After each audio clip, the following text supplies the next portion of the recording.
आई है तो अगर देश के चारों शंकराचार्य हम उनको सम्मान की दृष्टि से देखते हैं, वो हमारे धर्म के अगवा हैं। उन्हीं से बहुत सारी परंपराओं, बहुत सारे धर्म की जानकारी हमें मिलती है। और अगर चारों शंकराचार्य मना कर रहे हैं किसी बात को लेकर, तो भारतीय जनता पार्टी क्या आरोप लगाएगी उन पे कि वो सनातनी नहीं है। जो आरोप विपक्ष के नेताओं पे लगा रहे हैं, इनका बस चले तो हमारे जो पूजनीय सम्मानित जो शंकराचार्य जी हैं उन पे भी आरोप लगा सकते हैं। आप कब जा रहे हैं राम मंदिर? आप कब जाएंगे राम मंदिर? जब भगवान बुलाएंगे।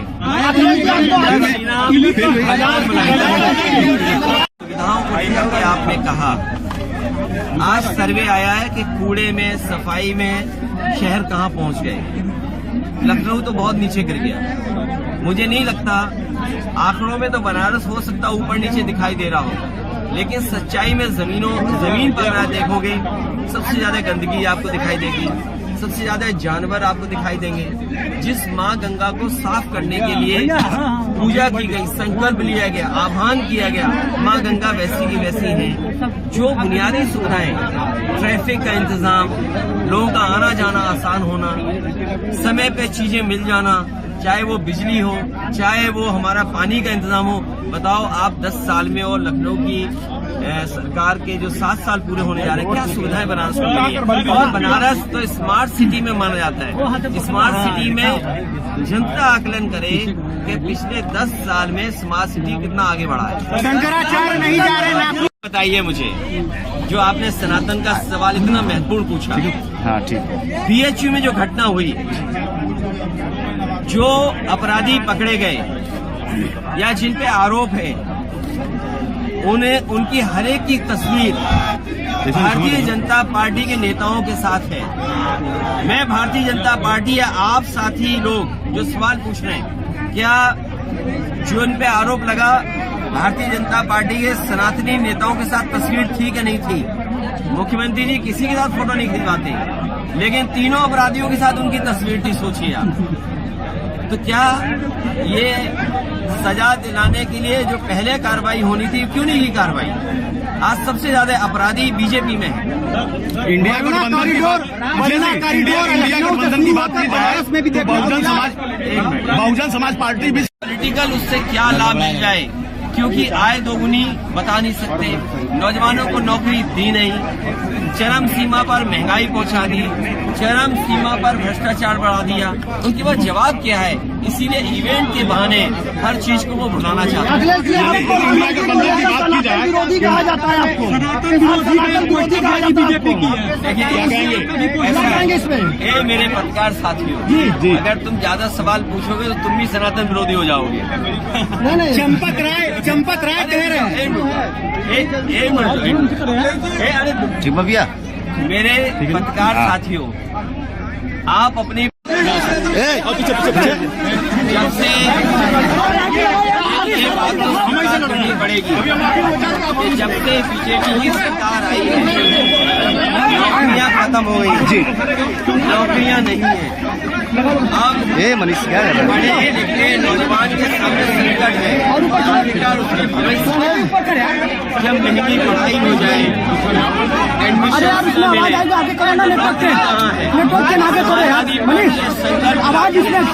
आने वाले समय में नौजवानों को सम्मान का रोजगार मिले, उस दिशा में काम करना होगा। और ये कॉन्सेंस थी तो बीजेपी की 2 सरकारों का विकास, नीचे करिए, 2 सरकारों का विकास। लेकिन जिन वादों को बीजेपी ने जनता में रखा, आज किसी वादे को पूरा नहीं किया। किसान की आय दोगुनी नहीं हुई, कोई भी सपना दिखाए लेकिन किसानों की आय दोगुनी नहीं हुई। जो लोग ये कहते हैं विकसित भारत बनेगा, क्या बिना किसानों की आय बढ़े विकसित भारत कैसे बनेगा? जो कहते हैं विकसित भारत के लिए काम कर रहे हैं, जब रोजगार बड़े पैमाने पर होंगे तो विकसित भारत कैसे बनेगा? जो निवेश का सपना दिखाया, आज उत्तर प्रदेश में निवेश नहीं आ रहा है। और हमने सबने देखा कि देश के प्रधानमंत्री जी गुजरात में निवेश का आयोजन कर रहे थे, बड़े बड़े उद्योगपतियों ने ये संकल्प लिया उनके सामने कि गुजरात में इन्वेस्टमेंट करेंगे। अगर इन्वेस्टमेंट गुजरात में चला जाएगा तो हमारे मुख्यमंत्री जी जो 40 लाख करोड़ का हिसाब लगा करके बैठे थे, उनके पास निवेश क्या आएगा? तो निवेश आ नहीं रहा। सरकार केवल इवेंट, कार्यक्रम, योजनाओं में पैसा डाइवर्ट कर रही है और इतना भ्रष्टाचार, इतनी लूट और जमीनों पर कब्जा कभी उत्तर प्रदेश में नहीं हुआ जितना बीजेपी की सरकार में अधिकारियों ने मिलकर के बीजेपी नेताओं के साथ किया है। आज अगर भूमाफिया पार्टी कोई है तो वो भारतीय जनता पार्टी है। कोई भी जिला उठा करके देख लो, वहाँ की रजिस्ट्रियां उठा करके देख लो, अगर सबसे ज्यादा जमीनों का कारोबार, जमीनें कब्जा करने का काम अगर किसी ने किया तो भारतीय जनता पार्टी ने। अखिलेश जी, आपने एक एक्स पे पोस्ट किया कि उदारवादी और कट्टरवादी भारतीय इतिहास में ऐसा देखा गया है और इसी रुक नहीं पा रहा है, इसका क्या अर्थ है, थोड़ा समझा दीजिए। बाबा साहब भीमराव अम्बेडकर जी जातिवाद को लेकर के जातियां खत्म हो, और एक समय ऐसा भी था कि बाबा साहब भीमराव अम्बेडकर जी एक सम्मेलन में जाना चाहते थे, लेकिन सम्मेलन में उनको जाने से कुछ न कुछ ऐसा हो जाता जिसकी वजह से सम्मेलन कैंसिल करना पड़ा। उसके बाद उन्होंने उसी भाषण को अपने ऐसे के रूप में एनिमुलेशन ऑफ कास्ट सबके सामने रखा। इसी तरह डॉक्टर राम मनोहर लोहिया पूरी जिंदगी भर इस बात का प्रयास करते रहे कि जाति खत्म हो, जातियां टूटें, और नेताजी से लेकर के जितने भी समाजवादी आंदोलन चले हैं उन्होंने जातियां तोड़ने का काम किया या जातियां कैसे टूटे उस दिशा में काम किया, चाहे वो राजनारायण जी हो, चाहे कर्पूरी ठाकुर जी हो या पुराने तमाम नेता जिनके हम नाम ले सकते हैं। लेकिन अभी भी समाज में जातियां नहीं खत्म हुई। जातियों का भेदभाव ये भारतीय जनता पार्टी ने बढ़ाया है और जानबूझ करके विपक्ष के लोगों को अपमानित करने के लिए तमाम तरह का प्रचार चलाते हैं। जो निमंत्रण देने का मामला है, निमंत्रण भगवान का कौन कैसे दे सकता है? भगवान तो जिसको बुलाते हैं वो अपने आप स्वयं चला जाता है। मनीष भाई, तो इसलिए जब से ये बात तो स्वीकार करनी पड़ेगी कि जब से बीजेपी की सरकार आई है नौकरियां खत्म हो गई जी, नौकरियां नहीं है। अब मनीष क्या है, पढ़े लिखे नौजवान के सामने संकट है और उसके भविष्य में जब महंगी पढ़ाई हो जाए, एडमिशन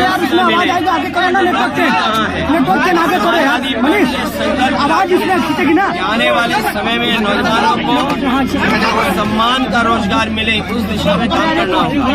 और ये प्रोसेस थी तो बीजेपी की दो सरकारों का विकास, नीचे करिए, दो सरकारों का विकास, लेकिन जिन वादों को बीजेपी ने जनता में रखा, आज किसी वादे को पूरा नहीं किया। किसान की आय दोगुनी नहीं हुई, कोई भी सपना दिखाए लेकिन किसानों की आय दोगुनी नहीं हुई। जो लोग ये कहते हैं विकसित भारत बनेगा, क्या बिना किसानों की आय बढ़े विकसित भारत कैसे बनेगा? जो कहते हैं विकसित भारत के लिए काम कर रहे हैं, जब रोजगार बड़े पैमाने पर होंगे तो विकसित भारत कैसे बनेगा? जो निवेश का सपना दिखाया, आज उत्तर प्रदेश में निवेश नहीं आ रहा है। और आपने, हमने सबने देखा कि देश के प्रधानमंत्री जी गुजरात में निवेश का आयोजन कर रहे थे। बड़े बड़े उद्योगपतियों ने ये संकल्प लिया उनके सामने कि गुजरात में इन्वेस्टमेंट करेंगे। अगर इन्वेस्टमेंट गुजरात में चला जाएगा तो हमारे मुख्यमंत्री जी जो 40 लाख करोड़ का हिसाब लगा करके बैठे थे, उनके पास निवेश क्या आएगा? तो निवेश आ नहीं रहा। सरकार केवल इवेंट, कार्यक्रम, योजनाओं में पैसा डाइवर्ट कर रही है और इतना भ्रष्टाचार, इतनी लूट और जमीनों पर कब्जा कभी उत्तर प्रदेश में नहीं हुआ जितना बीजेपी की सरकार में अधिकारियों ने मिलकर के बीजेपी नेताओं के साथ किया है। आज अगर भूमाफिया पार्टी कोई है तो वो भारतीय जनता पार्टी है। कोई भी जिला उठा करके देख लो, वहाँ की रजिस्ट्रियां उठा करके देख लो, अगर सबसे ज्यादा जमीनों का कारोबार, जमीनें कब्जा करने का काम अगर किसी ने किया तो भारतीय जनता पार्टी ने। अखिलेश जी, आपने एक एक्स पे पोस्ट किया कि उदारवादी और कट्टरवादी भारतीय इतिहास में ऐसा देखा गया है और इसी रुक नहीं पा रहा है, इसका क्या अर्थ है, थोड़ा समझा दीजिए। बाबा साहब भीमराव अम्बेडकर जी जातिवाद को लेकर के जातियां खत्म हो, और एक समय ऐसा भी था कि बाबा साहब भीमराव अम्बेडकर जी एक सम्मेलन में जाना चाहते थे, लेकिन सम्मेलन में उनको जाने से कुछ न कुछ ऐसा हो जाता जिसकी वजह से सम्मेलन कैंसिल करना पड़ा। उसके बाद उन्होंने उसी भाषण को अपने ऐसे के रूप में एनिमिलेशन ऑफ कास्ट सबके सामने रखा। इसी तरह डॉक्टर राम मनोहर लोहिया पूरी जिंदगी भर इस बात का प्रयास करते रहे कि जाति खत्म हो, जातियां टूटें, और नेताजी से लेकर के जितने भी समाजवादी आंदोलन चले हैं उन्होंने जातियां तोड़ने का काम किया, या जातियां कैसे टूटे उस दिशा में काम किया, चाहे वो राजनारायण जी हो, चाहे कर्पूरी ठाकुर जी हो, या पुराने तमाम नेता जिनके हम नाम ले सकते हैं। लेकिन अभी भी समाज में जातियां नहीं खत्म हुई। जातियों का भेदभाव ये भारतीय जनता पार्टी ने बढ़ाया है, और जानबूझ करके विपक्ष के लोगों को अपमानित करने के लिए तमाम तरह का प्रचार चलाते हैं। जो निमंत्रण देने का मामला है, निमंत्रण भगवान का कौन कैसे दे सकता है? भगवान तो जिसको बुलाते हैं वो अपने आप स्वयं चला जाता है। मनीष भाई, तो इसलिए अगर ये बात आई है तो अगर देश के चारों शंकराचार्य हम उनको सम्मान की दृष्टि से देखते हैं, वो हमारे धर्म के अगवा हैं, उन्हीं से बहुत सारी परंपराओं, बहुत सारे धर्म की जानकारी हमें मिलती है। और अगर चारों शंकराचार्य मना कर रहे हैं किसी बात को लेकर के, तो भारतीय जनता पार्टी क्या आरोप लगाएगी उन पे कि वो सनातनी नहीं है? जो आरोप विपक्ष के नेताओं पे लगा रहे हैं, इनका बस चले तो हमारे जो पूजनीय सम्मानित जो शंकराचार्य जी हैं उन पे भी आरोप लगा सकते हैं। जब भगवान बुलाएंगे, जब श्री राम, ऐसा है। ए मेरे पत्रकार साथियों, अगर तुम ज्यादा सवाल पूछोगे तो तुम भी सनातन विरोधी हो जाओगे। अरे रुक जाओ, अरे मेरे पत्रकार साथियों, आप अपनी पत्रकारिता का धर्म निभाना और सनातन और जो हमारी भारतीय परंपराएं हैं, समाजवादी पार्टी, समाजवादी लोग पूरी 100% हिंदू या सनातनी परंपराओं को मानते हैं। लेकिन आज जब हम विवेकानंद जी को याद करें, स्वामी विवेकानंद जी ने पूरी दुनिया में संदेश दिया, और उनका जो शिकागो का भाषण था, उन्होंने क्या कहा कि हमारा जो समाज है वो टॉलरेंट है, हम दुनिया को टॉलरेंस सिखाते हैं, हमने हर एक को एक्सेप्ट किया है, जो भी हमारे भारत में आया हमने उसे एक्सेप्ट किया। तो ये बताइए, सनातन धर्म के जो आरोप लगाते हैं, हम तो पेड़ को पूजते हैं, हवा को पूजते हैं, आग को पूजते हैं, मिट्टी को पूजते हैं, पानी को पूजते हैं, और जितने पेड़ हैं उन सबको पूछते हैं, तो क्या हम सनातनी नहीं है? इसलिए इस बहस में मत पड़िए। बीजेपी के लोग जानबूझ करके अगर ज्यादा सवाल आप पूछोगे तो आप भी सनातनी नहीं माने जाओगे। दानदाताओं को चंपत राय कह रहे हैं कि अयोध्या में दान देने वालों के गर्दन काट लिए जाते हैं, अगर कोई आता है अयोध्या में तो उसका गर्दन तक काट लिया जाता है। क्यों ये बात है? कन्नौज से कुछ लोग इत्र और चांदी का फूल लेके पहुंचे थे। देखिए, ये जो भाषा का इस्तेमाल, तो इसका मतलब वो खुद सनातनी नहीं है। अगर वो गले काटने की बात कर रहे हैं और जिनको संविधान और कानून पे भरोसा नहीं है, वो कभी सनातनी नहीं हो सकते हैं। हम बाबा साहब भीमराव अम्बेडकर जी, डॉक्टर राम मनोहर लोहिया और नेताजी जो संविधान को मानते रहे, संविधान को हम मानते हैं, लोकतंत्र को मानते हैं। जो संविधान मानता है वो इस तरह की भाषा इस्तेमाल नहीं कर सकता। बनारस में अभी बहुत सारी मूलभूत सुविधाओं की कमी है, सड़क है, बिजली, पानी, हो जा रही है, भाजपा के नेता बोल नहीं रहा है। ये बताइए मुझे जो आपने सनातन का सवाल इतना महत्वपूर्ण पूछा। बीएचयू में जो घटना हुई, जो अपराधी पकड़े गए या जिन पे आरोप है, उनकी हर एक की तस्वीर भारतीय जनता पार्टी के नेताओं के साथ है। मैं भारतीय जनता पार्टी या आप साथी लोग जो सवाल पूछ रहे हैं, क्या जो इन पे आरोप लगा भारतीय जनता पार्टी के सनातनी नेताओं के साथ तस्वीर थी कि नहीं थी? मुख्यमंत्री जी किसी के साथ फोटो नहीं खिंचवाते, लेकिन तीनों अपराधियों के साथ उनकी तस्वीर थी। सोचिए आप, तो क्या ये सजा दिलाने के लिए जो पहले कार्रवाई होनी थी, क्यों नहीं की कार्रवाई? आज सबसे ज्यादा अपराधी बीजेपी में है। इंडिया गठबंधन की बात, इंडिया गठबंधन की बात और तो बहुजन समाज बहुजन समाज पार्टी भी सम्मिलित होगी क्या इंडिया गठबंधन? ये जो सुविधाओं को लेकर के आपने कहा, आज सर्वे आया है कि कूड़े में, सफाई में शहर कहाँ पहुँच गए।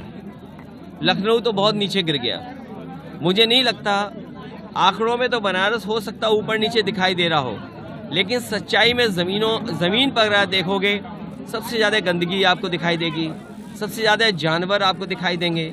जिस माँ गंगा को साफ करने के लिए पूजा की गई, संकल्प लिया गया, आह्वान किया गया, माँ गंगा वैसी की वैसी हैं। जो बुनियादी सुविधाएं, ट्रैफिक का इंतज़ाम, लोगों का आना जाना आसान होना, समय पे चीज़ें मिल जाना, चाहे वो बिजली हो, चाहे वो हमारा पानी का इंतज़ाम हो। बताओ आप 10 साल में और लखनऊ की सरकार के जो 7 साल पूरे होने जा रहे हैं, क्या सुविधाएं बनारस को मिली हैं? और बनारस तो स्मार्ट सिटी में माना जाता है। स्मार्ट सिटी में जनता आकलन करे कि पिछले 10 साल में स्मार्ट सिटी कितना आगे बढ़ा है।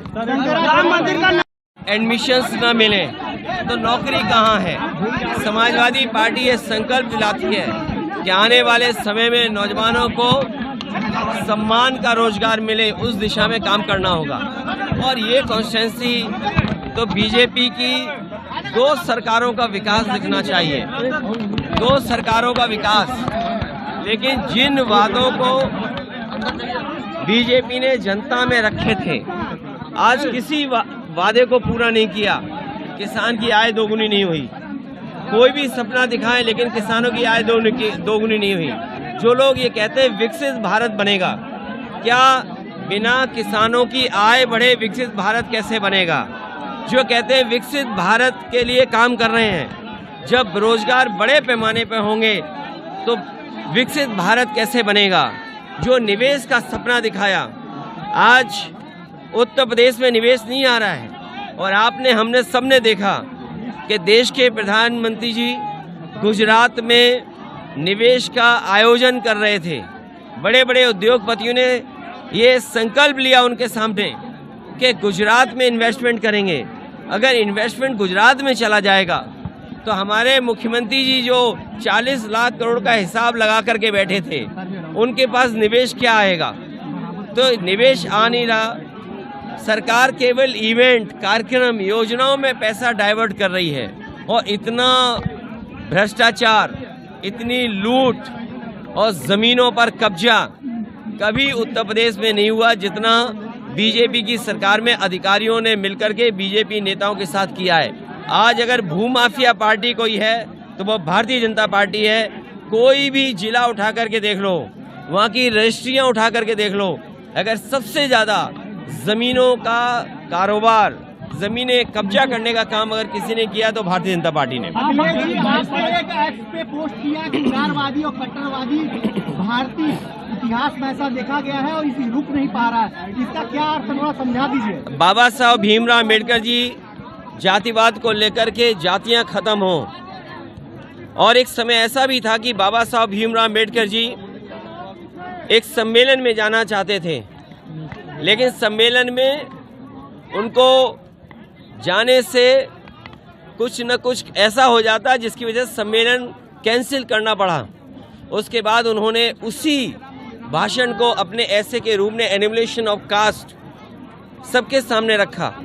इसी तरह डॉक्टर राम मनोहर लोहिया पूरी जिंदगी भर इस बात का प्रयास करते रहे कि जाति खत्म हो, जातियां टूटें। और नेताजी से लेकर के जितने भी समाजवादी आंदोलन चले हैं, उन्होंने जातियां तोड़ने का काम किया। या जातियां कैसे टूटे उस दिशा में काम किया, चाहे वो राजनारायण जी हों, चाहे कर्पूरी ठाकुर जी हों या पुराने तमाम नेता जिनके हम नाम ले सकते हैं। लेकिन अभी भी समाज में जातियां नहीं खत्म हुई। जातियों का भेदभाव ये भारतीय जनता पार्टी ने बढ़ाया है और जानबूझ करके विपक्ष के लोगों को अपमानित करने के लिए तमाम तरह का प्रचार चलाते हैं। जो निमंत्रण देने का मामला है, निमंत्रण भगवान का कौन कैसे दे सकता है? भगवान तो जिसको बुलाते हैं वो अपने आप स्वयं चला जाता है। तो इसलिए भारतीय जनता पार्टी ये पॉलिटिकल प्रोग्राम कर रही है और पॉलिटिकल उससे क्या लाभ मिल जाए, क्योंकि आय दोगुनी बता नहीं सकते, नौजवानों को नौकरी दी नहीं, चरम सीमा पर महंगाई पहुंचा दी, चरम सीमा पर भ्रष्टाचार बढ़ा दिया। उनके पास जवाब क्या है? इसीलिए इवेंट के बहाने हर चीज को वो भुलाना चाहते हैं।